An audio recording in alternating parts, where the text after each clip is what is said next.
So, a wonderful day to everybody. My name is Eloisa Sonio, and I'm here to share the topic preparing the copy and copy reading. But before we start, I would just like to share my experience because I was a copy reader myself in elementary and a broadcaster when I was in high school. So, I've noticed that there is a big difference between a copy reader who is preparing for a competition in press conferences versus a copy reader who is working under a publication of a newspaper. But today we are going to focus about the duties, responsibilities, and everything about copy reading under a publication of a newspaper. So let's start. Alright, let's begin with the saying, best newspapers are made by the best copywriters. Isn't it a bit problematic because we all know that newspapers are made by writers? So why does the quality of the newspaper is based upon the quality of the copy readers? Just what is copy reading and what does a copy reader do?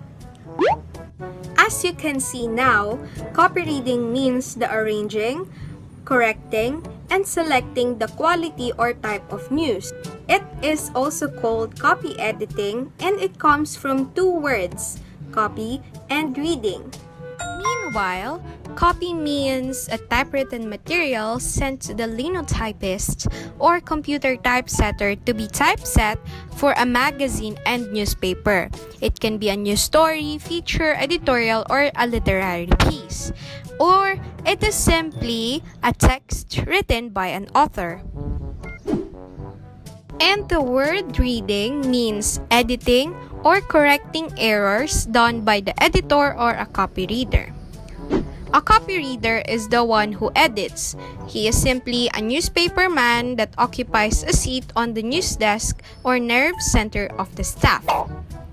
How about the word proofreading?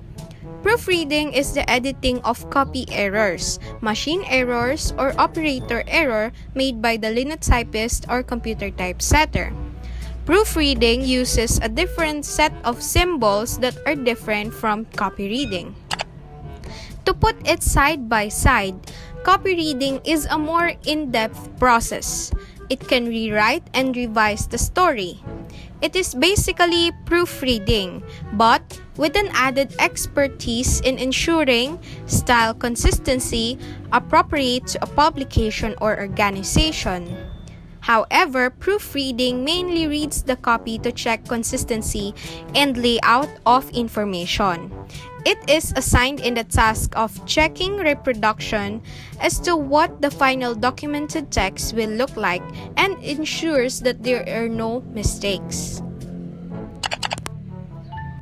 Preparing the copy is the responsibility of the reporter or the writer. It calls for a knowledge and observance of paper rules and regulation, also known as style book or style sheet. Here are some guides for the reporters. Number 1.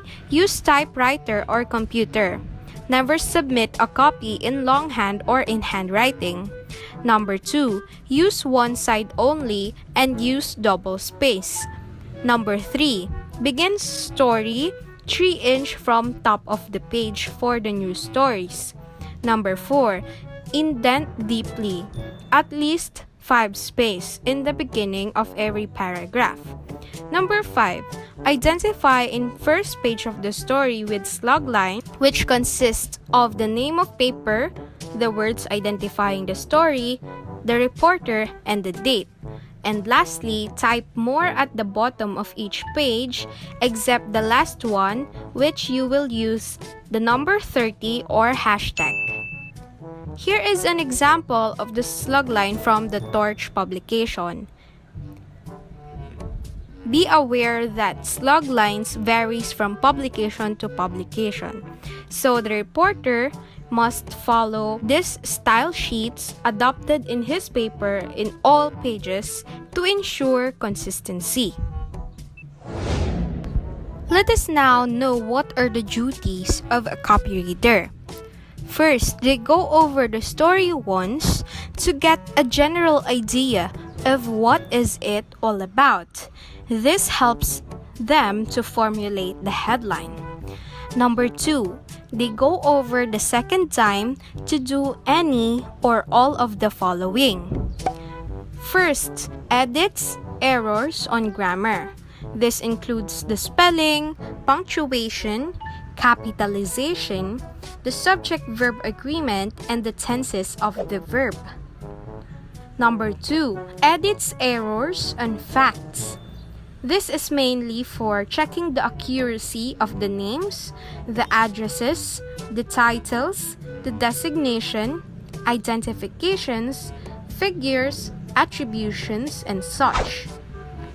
The third one, a copy reader edits verbose copy, or he looks at the structure of the copy. They can shorten the sentences and lighten paragraphs to a required length. They can also rewrite the lead, first few paragraphs, or the whole story if it is poorly written. And lastly, they see to it that the paper style requirements are followed, including the slug lines and paging sequences. Number 4, they delete all of the following: opinions, overwritten adjectives, verbal deadwood, seditious or religious materials, speculation, vulgar or indecent words, slant, libelous, and derogatory statements without attribution or sources. And the last task that they will do is to write a headline. Are you curious about the symbols used by the copyreaders and what does those symbols mean? Let's look at those by having it in categories. Number 1, punctuation marks. Copyreaders uses this kind of symbols like the ordinary quotation mark, a period encircled, and a comma inserted in an inverted V to emphasize titles, periods, and comma in lines. Second category is the numbers and abbreviations. They mainly encircle words or figures to spell it out or to abbreviate it. The third category is the special form of type. They can underline it twice to capitalize the letter or the word, or underline it once to change it in italics, or put a curvy line under the word to change it into boldface. The fourth category of the symbols are for letter and word changes. They can omit words and connect the two words beside it, close up two words because of unnecessary space between them, transpose or change the position of two words. For example, fake cruise principal. If you transpose it, it will become principal fake cruise. Or insert a letter into a word. Like for example, the word pamphlet, a letter H is needed in the middle of it, so the copyreader just simply insert H at the top and uses an arrow in the bottom. Other symbols in the fourth category is inserting a whole word. Like for example, avail of turned into avail himself of. They can also put capitalized letters into lowercase by just crossing it out with a single line. Or they can delete words or prefix that are unnecessary, like was not untrue turned into was true. And also delete letter within a word.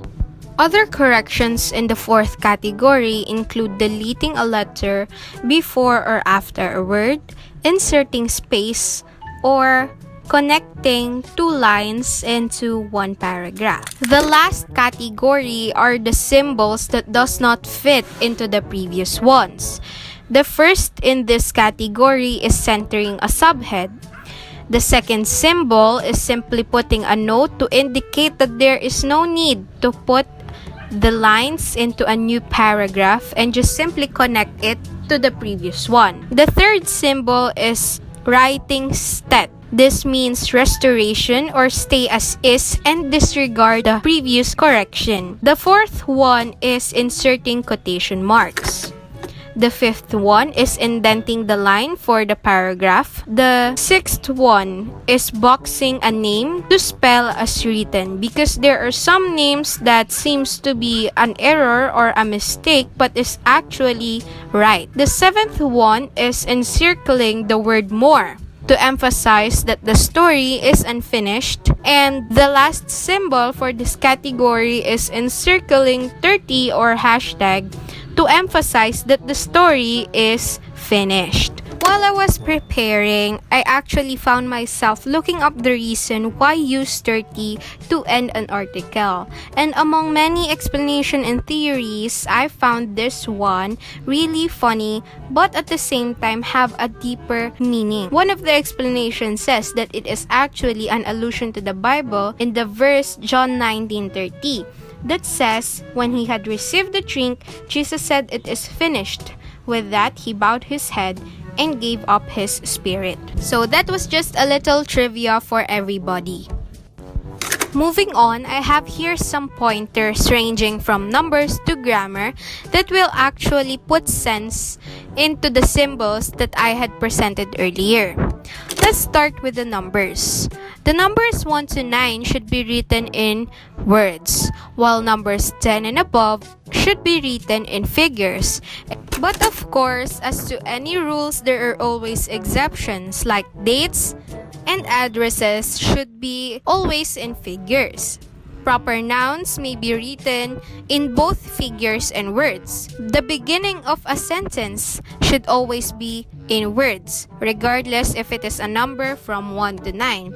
And the events like first to 9th is allowed. Let's move on to spelling. When you are a copyreader, you should always look for misspelled words. Here in the Philippines, American English is used and not British English. In capitalization, the first letter of the sentence is always capitalized. As we all know, proper nouns are capitalized and common nouns are not. Example, Alex Gonzaga and the word vlog. Small letters are usually for titles or positions. Like for example, Mr. Jesse Layugan, the principal of BES, delivered the opening remarks. Notice the title that is used to describe Mr. Layugan's role. But in the second example, Governor Remulla suspends the classes. Governor is actually capitalized because the word governor is used as part of Mr. John Vic Remulla's name when addressing him. Under abbreviations, we should always spell out contracted words. A copyreader should always check if the letters of the acronym are in correct order. When an acronym appears for the first time in news story, it is written after its meaning and it is enclosed in parentheses. In paragraph and lead, the first sentence of a paragraph is indented.